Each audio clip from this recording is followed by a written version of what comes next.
বাড়ি কত দূর কেউ বলতে পারবে না।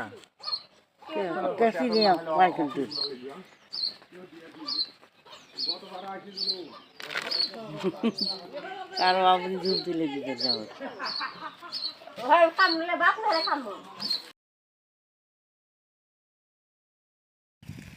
বড় লোক কে বলতে পারবো? হ্যাঁ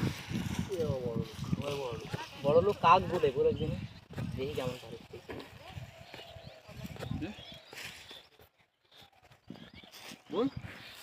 বড় কোন মেলা ধরনের লাগে, বড় লোক এক ধরনেরই আছে বলে একদিন দেখি। অর্থ সম্পদ টাকা পয়সা মন দেন সব দিতে যারা তাকে বড় লোক বলে। যার বড় মন আছে যার বড় মন আছে তাই বড় লোক। টাকা পয়সা অর্থ সম্পদ থাকলে যে তাই বড় লোক তাই নয়, তার বড় মন আছে তাই বড় লোক।